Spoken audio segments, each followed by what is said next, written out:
If you want to lie down, go ahead and get situated in a lying position now. If you're going to sit, that's perfectly fine. Just go ahead and straighten up the spine, push the head up towards the ceiling.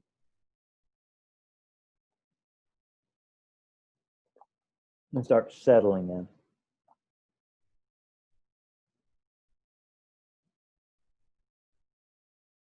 So go ahead and let the body start relaxing. Feel the legs.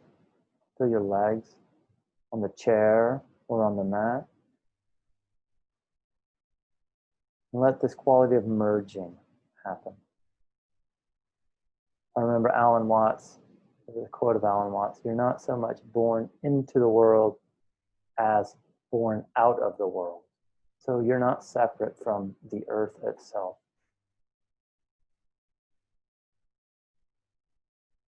Kind of let that inspire a deep relaxation.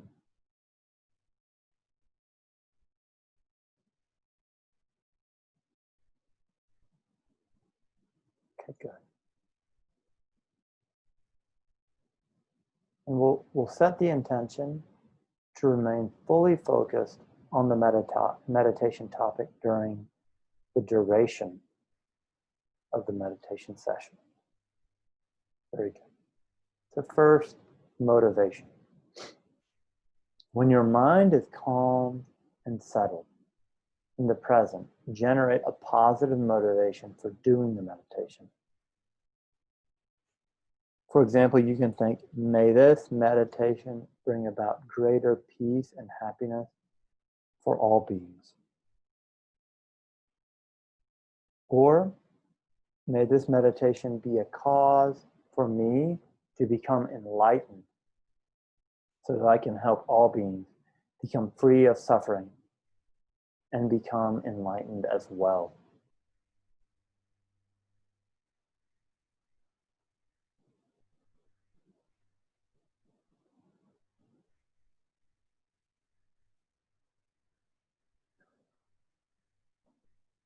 So during the meditation, as you contemplate the points that will be brought up, bring in your own ideas and experiences as well as stories you have heard or read to illustrate each point. So in a sense, relate to it to make it real. Try to get a feeling of each point. If at any time during the meditation you experience a strong intuitive feeling of the point you are examining, stop thinking and just hold the feeling with concentration as long as you can. So kind of stay with the experience. When it fades or your mind gets distracted, return to the general contemplation.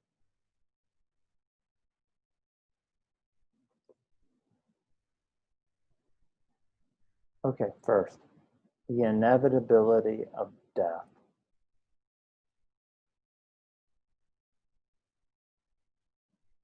We plan many activities and projects for the coming days, months, and years. Although death is the only event that is actually certain to occur, we don't usually think about it or plan for it. Even if the thought of death does arise in our mind, we usually push it away quickly. We don't want to think about death, but it's important to think about and be prepared for it. Contemplate the following 3 points to get a sense of how death is definitely going to happen to you. So I'll read the 3 points and then we'll go over each one. Everyone has to die. Your lifespan is decreasing continuously. The amount of time you have for spiritual practice is very small. So now back to the verse. Everyone has to die.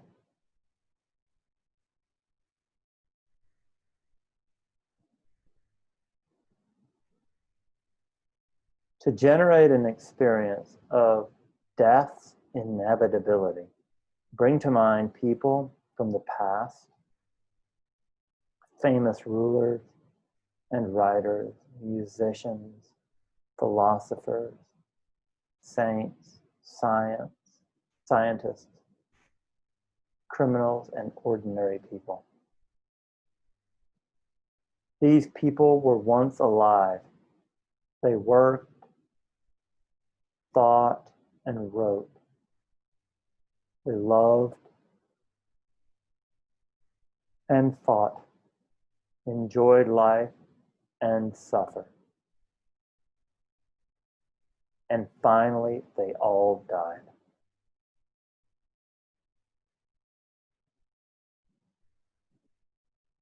Can you think of an example of someone who was born on this earth but did not die?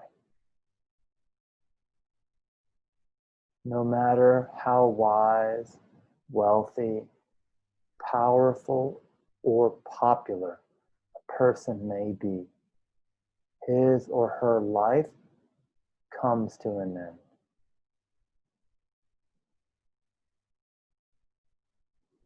The same is true for all living creatures.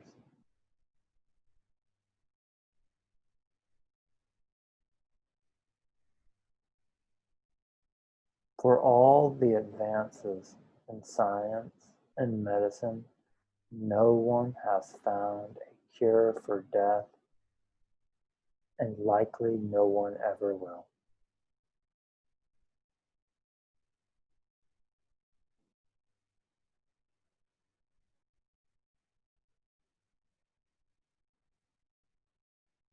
Now bring to mind people you know who have already died.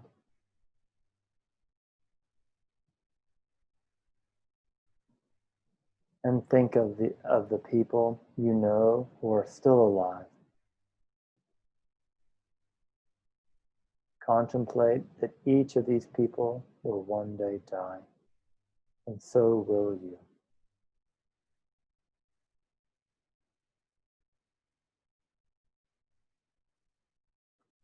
There are several billion people on the planet right now. But 100 years from now, all of these people, with the exception of a few who are now very young, will be gone.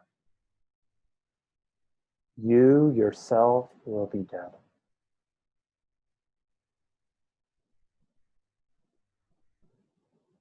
Try to experience this fact with your entire being.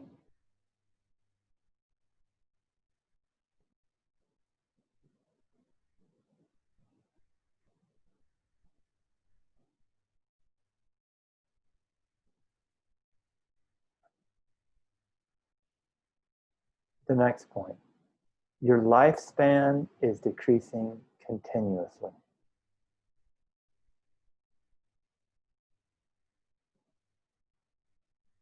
Time never stands still.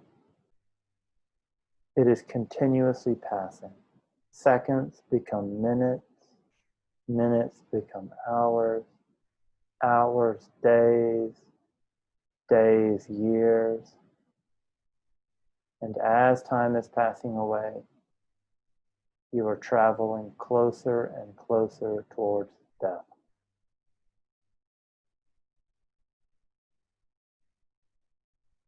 Imagine an hourglass with the sand running into the bottom. The time you have to live is like these grains of sand, continuously running out.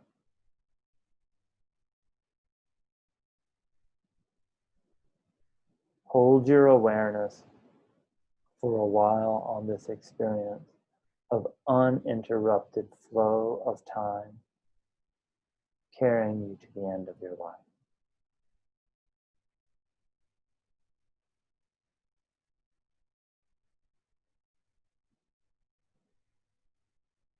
Another way to get a sense of your life moving continually towards death is to imagine being on a train which is always traveling at a steady speed.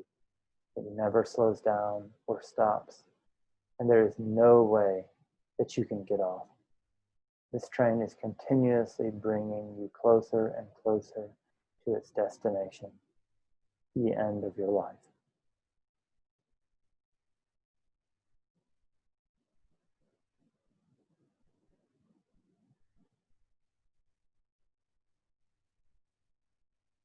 Try to really get a sense for this and check what thoughts and feelings arise in your mind.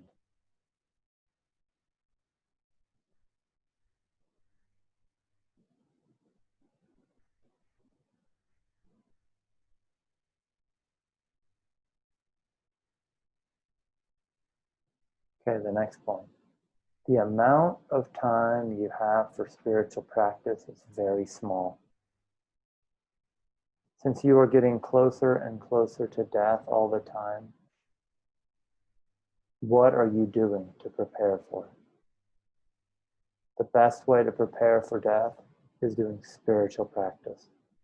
This is because the only thing that continues after death is mind, and spiritual practice is the only thing that truly benefits the mind, preparing it for death and the journey to the next life.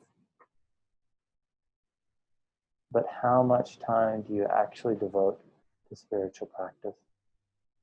Working on decreasing the negative aspects of mind, such as anger and attachment, and developing the positive aspects of the mind, such as kindness and wisdom, and behaving in ways that are beneficial to others.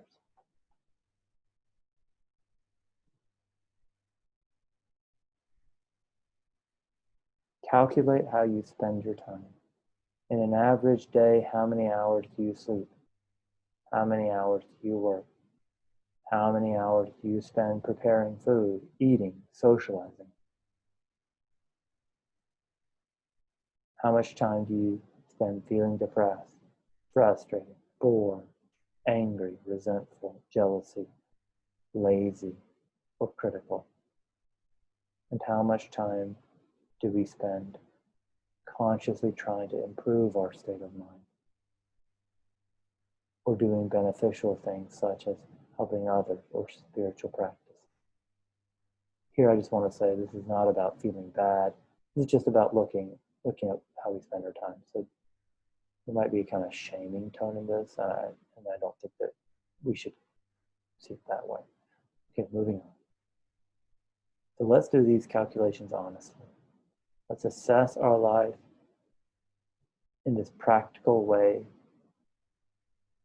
to see clearly just how much of our time is spent doing things that truly benefit ourselves and others.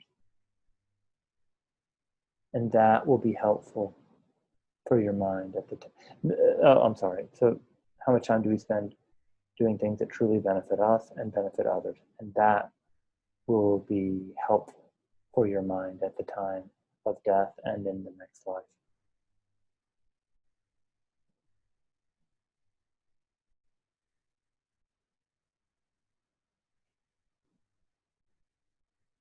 By meditating on these first 3 points, we should be able to develop the determination to use our lives wisely and mindfully.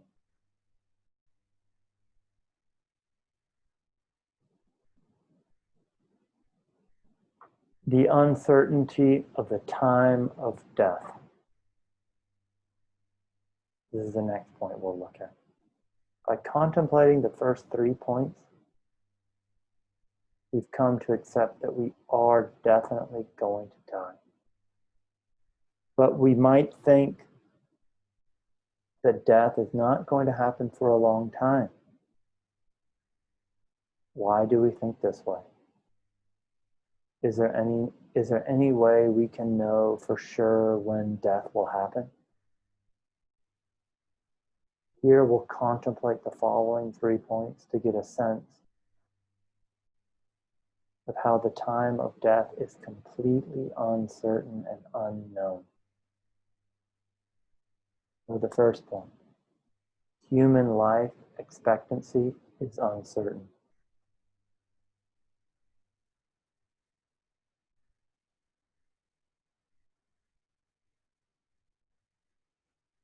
If human beings died at a certain age, let's say 88, we would have plenty of time and space to prepare for death. But there is no such certainty, and death catches most of us by surprise.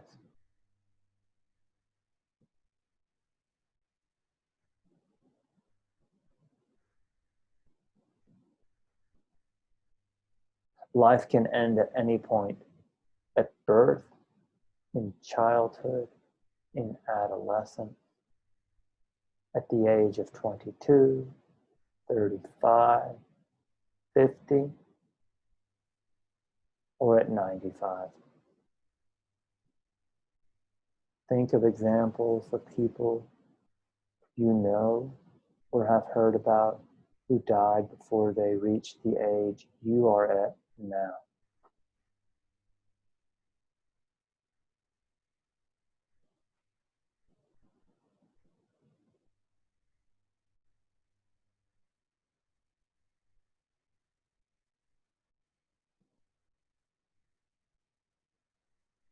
Being young and healthy is no guarantee that a person will live a long time. Children sometimes die before their parents. Healthy people can die before those who are suffering from terminal illnesses such as cancer. We can hope to live until we are 70 or 80, but we cannot be certain of doing so. We cannot be certain that we will not die later today.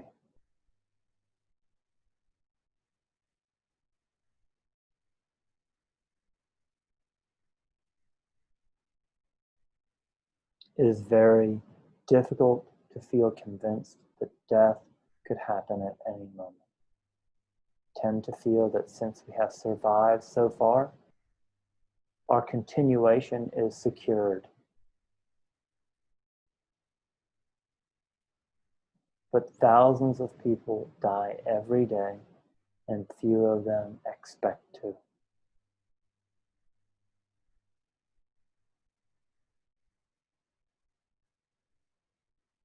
At this point, generate a strong feeling of the complete uncertainty of your own time of death. How there is simply no guarantee that you have long to live.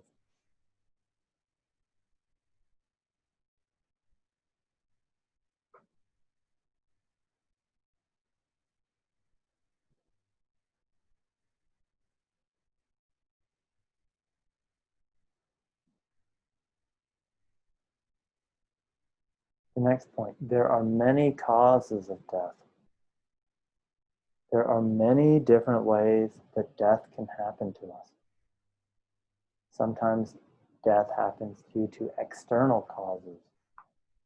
These include natural disasters, earthquakes, floods, volcanic eruptions, or accidents like car or plane crashes.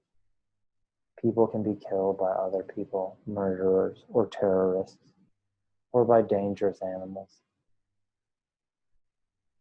Death can also happen due to internal causes. There are hundreds of different diseases that can rob us of our health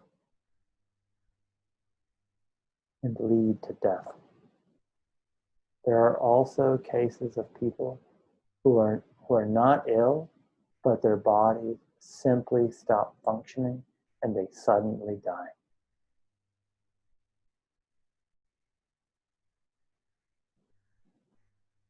Even things that normally support life can become the cause of death. Food, for example, something we need in order to stay alive, but it can sometimes lead to death, as when people overeat or eat food that is contaminated, etc. Medicine is another thing which usually supports life. But some people die because they took the wrong medicine or the wrong dose. Houses and apartments enable us to live comfortably, but sometimes they catch fire or collapse, killing the people inside. Bring to mind cases of people you know or have heard of who have died, and think of how they died.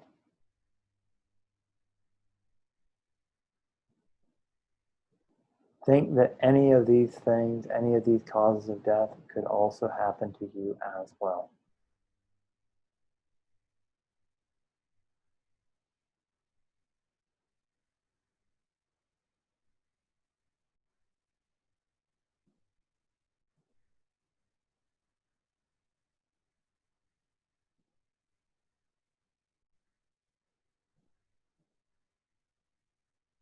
Now on to the next point. The human body is very fragile. Our human body is very vulnerable. It can be injured or struck down by illness so easily. Within minutes, it can change from being strong and active to being helplessly weak, full of pain.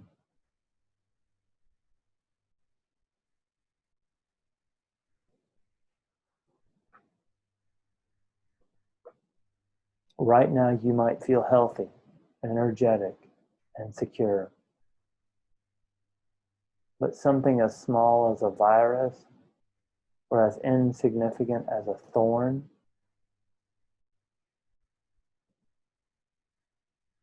could be the cause of your death.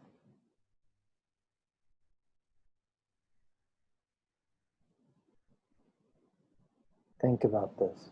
Recall the times you have hurt or injured your body, and how easily it could happen again and even cause your death. Your body will not last forever. In the course of your lifespan, you might manage to avoid illness and accident, but the years will eventually take you over. Your body will degenerate, lose its beauty and vitality, and finally die.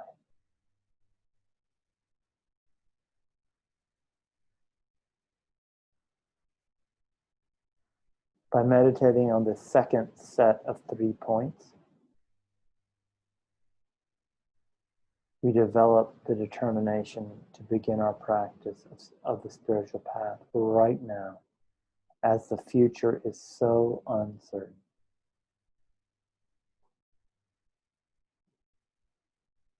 And now on to the next point. The only thing to do that can really have an effect at the time of death is spiritual practice, according to this author.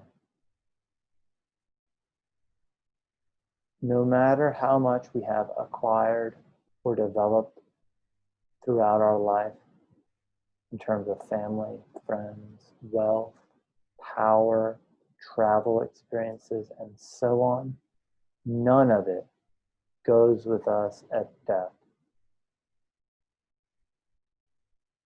Only our mind continues, carrying imprints of all that we have thought, felt, said, and done. It is vital that when we die, we will have as many positive imprints, which will bring up good experiences, and as few negative imprints, which will bring up suffering, on our minds as possible.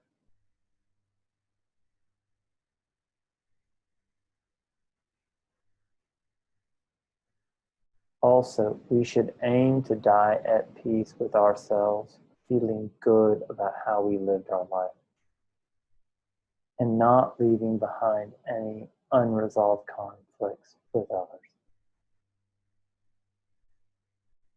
The only thing that will truly benefit us at the time of death are positive states of mind, such as faith, non-attachment, calm acceptance of the changes that are taking place, loving kindness, compassion, patience, and wisdom.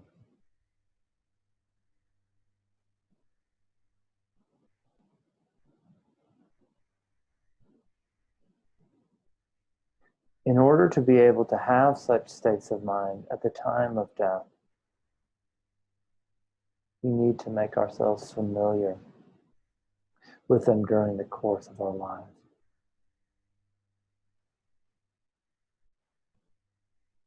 And this is the essence of Dharma, or spiritual practice. Realizing this will give us incentive and energy to start practicing now, and to practice as much as we can while we still have the time.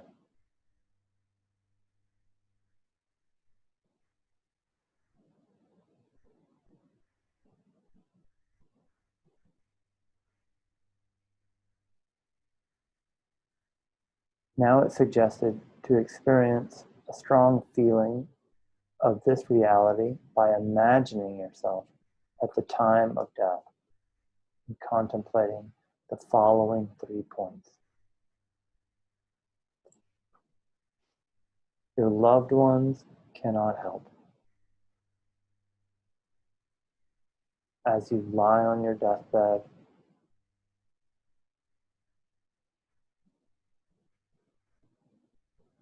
what kind of thoughts would come into your mind? Our strongest attachments are usually to our family and friends. So you would probably think of them and feel a strong wish to be with them. But even if they were present with you at the time of death, would they be able to help? Although they love you very much and do not want you to die, they cannot prevent this from happening. Most probably they will not know what to say or do that will give you peace of mind. And instead, their sadness and worry about the coming separation will affect you, stirring up the same emotions in your mind.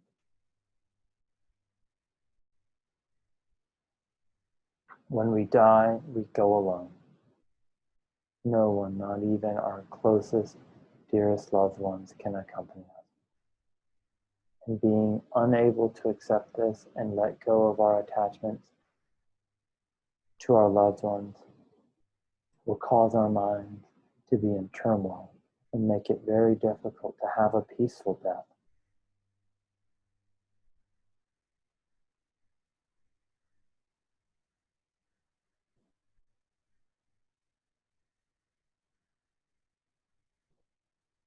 Recognize the attachment you have to family and friends.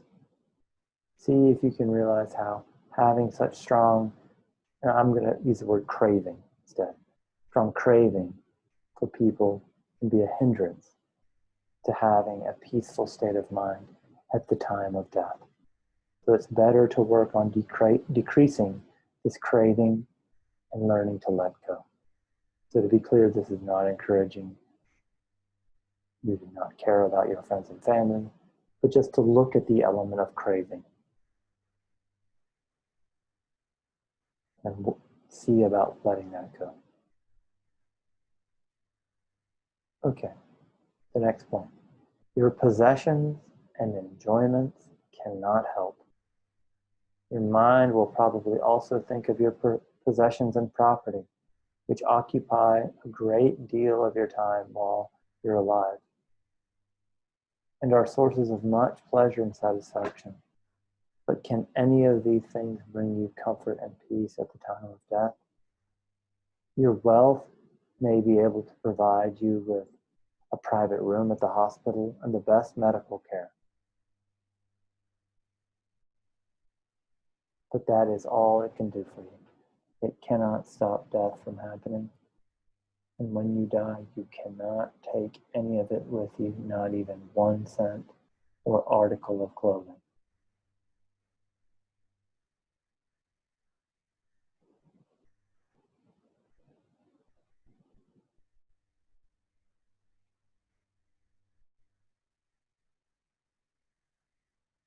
It's best to develop non-attachment around these kind of things now in life, so that when we pass undisturbed, not clinging to those things.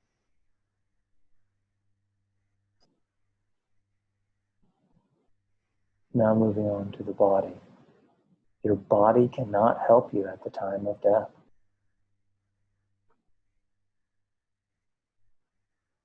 Your body has been your constant companion since birth. You know it more intimately than anything or anyone else. You've cared for it and protected it, worried about it, kept it comfortable and healthy, fed it and cleaned it, experienced pain and pleasure with it. Been your most treasured possession. But now you are dying, and that means you will be separated from it. It will become weak and eventually quite useless. The mind will separate, and it will be taken to the cemetery or crematorium. What good can it possibly do you now?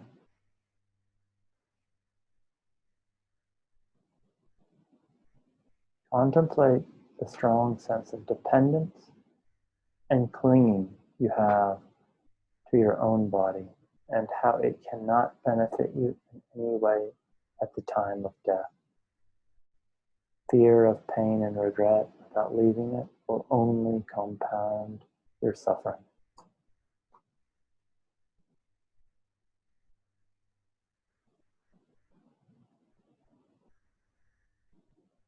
By meditating on these final 3 points, we come to realize how important it is to work on reducing our craving to things of this life, even such as family and friends, possessions, and our body. You should also realize how important it is to take care of the mind, as that is the only thing that will continue in the next life.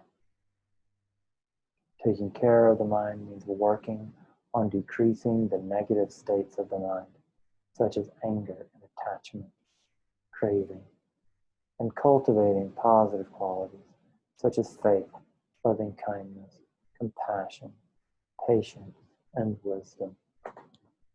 Furthermore, as the imprints of our actions in this life will also go with our mind to the next one and determine the kind of rebirth and experiences we will have, it is essential to try our best to refrain from negative actions and create positive actions as much as possible in this life.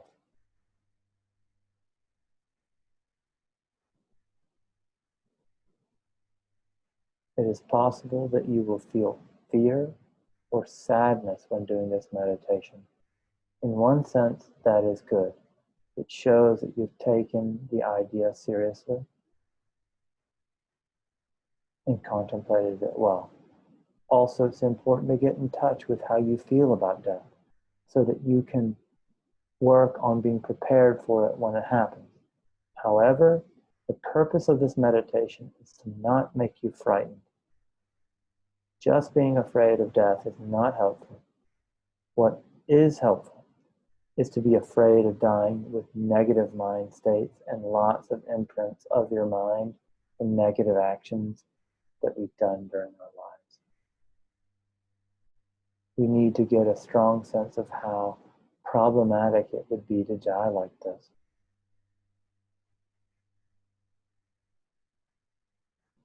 So that you live your life wisely, doing many positive and as many positive and as beneficial things as possible.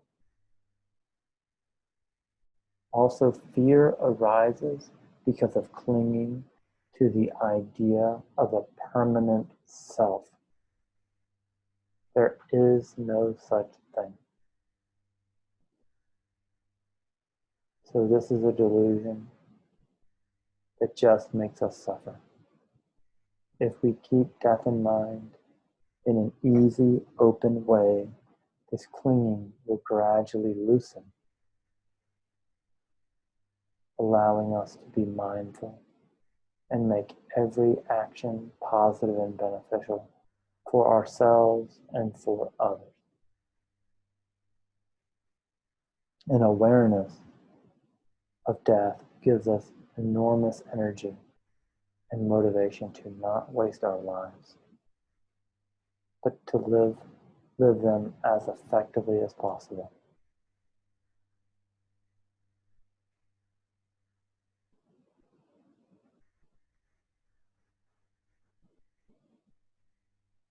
Now the last part,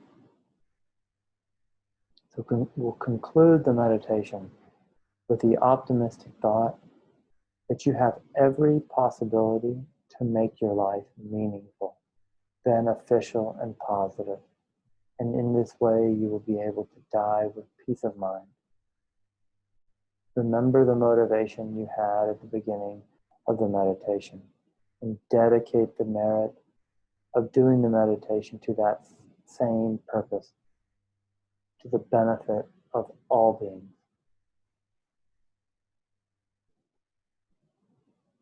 Good. We'll go ahead and wrap up the meditation. And again, this was a talk or a guided meditation by Venerable Sangye Khandro. I'll send it out to the group.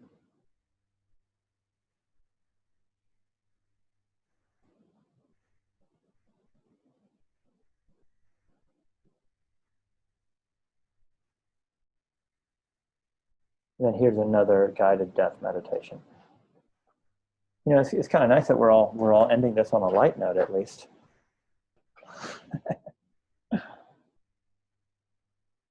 So that was pretty heavy. Yeah, that was pretty heavy. I just want to acknowledge that. I actually found it very enjoyable. Did I do it wrong?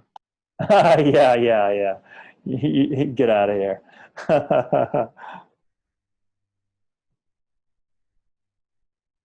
You know, I don't know what happens after death. I've heard many stories from many different persuasions in this life, but I do know that I appreciated that meditation very much.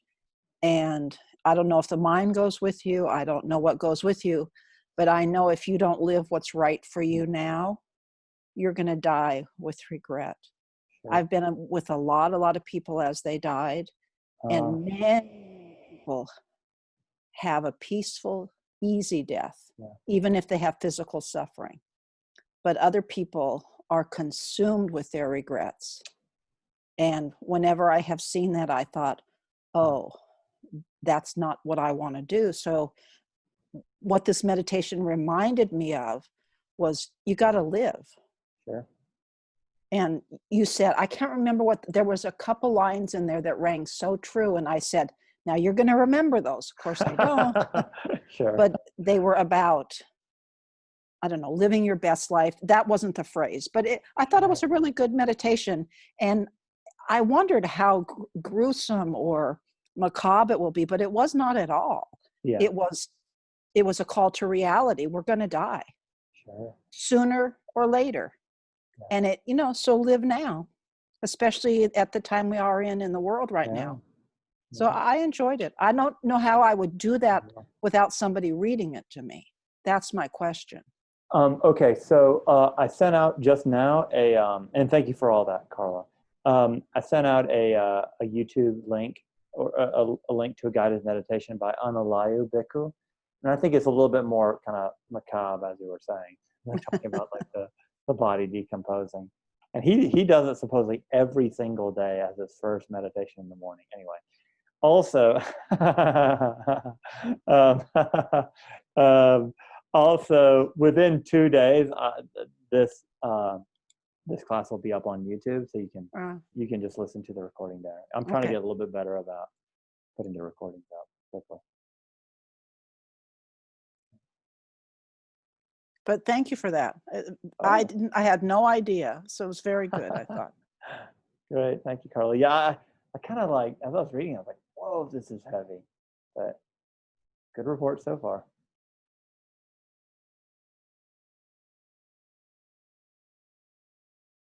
Any other comments? How'd it go for people? Any questions? I guess I'll report a little bit. So Yeah. it was interesting. For the first like half or so, I was it's like part of my mind was trying to conceptualize death and finding it really difficult to like even understand what it was. It's like too abstract or something. And then I started thinking about, people I knew that died and how it was kind of, somehow conceptualizing the deaths of other people was Mm-hmm. easier. And then I don't know. And then I did some kind of maneuver where I was trying to think of myself from an outside perspective. It's just another person who was going to die. And then that made it real. And then I was kind of just watching my reaction to what you're saying. And it brought up a lot of agitation. Uh-huh. That was kind of the dominant note for me. But still, there was something confusing about it. Yeah. Like I still just can't quite wrap my mind around it. Yeah, I don't know. It was interesting. I actually think that's a really good report. Yeah. Like, this is weird.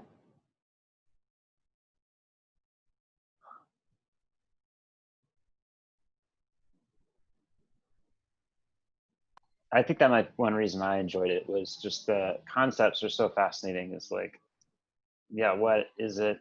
What is like? It's some, yeah, just so ripe to contemplate that. Yeah. And I think that really helps me kind of like relax a little more and get deeper into the Yeah. meditation to contemplate that. Yeah. Yeah. I'll share two thoughts that are coming up for me. Like, one is I remember one of my teachers, and she just said, we know nothing about death. We just know nothing. And I remember the way she said it really struck me, and I've always thought about that. And when we say death, that's a concept. We don't even know what it is. Right? And I think that's kind of a little bit also what you're pointing to. Geez. And then, there's something else. There's something else that I've taken kind of solace in, which is that how natural death is. I mean, I certainly think about it, and it kind of frightens me in a certain way. But then, there's a part of me that just knows it's natural. And the verbiage that comes up is, it's the Lord's will. Like, it's the Lord's will that we die, whatever that statement means. So, There's a line from a novel I really like.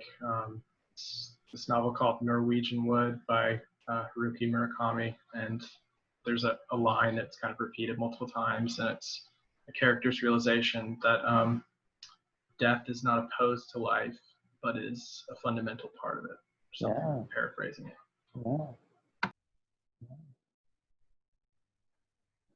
Yeah. This also reminded me, like obviously like life is a death sentence, right? And, life implies death.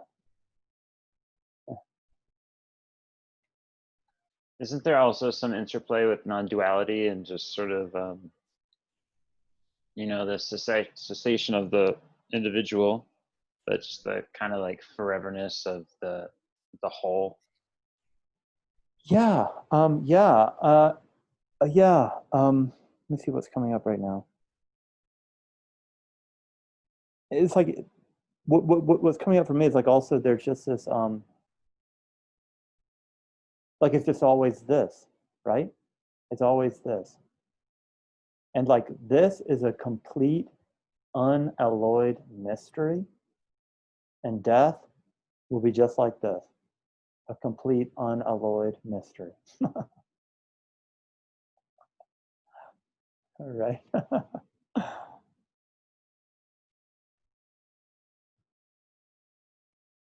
think the older that I get, the more I see that, living is a process of dying. It's all the same. We often talk about everything being two sides of the same coin, where your hand is open or your hand is over, but it's the same hand. And which I think, that's what you were saying about it being natural and Yeah. part part of the deal, part of living, Yeah. part of being alive. Yeah. Yeah.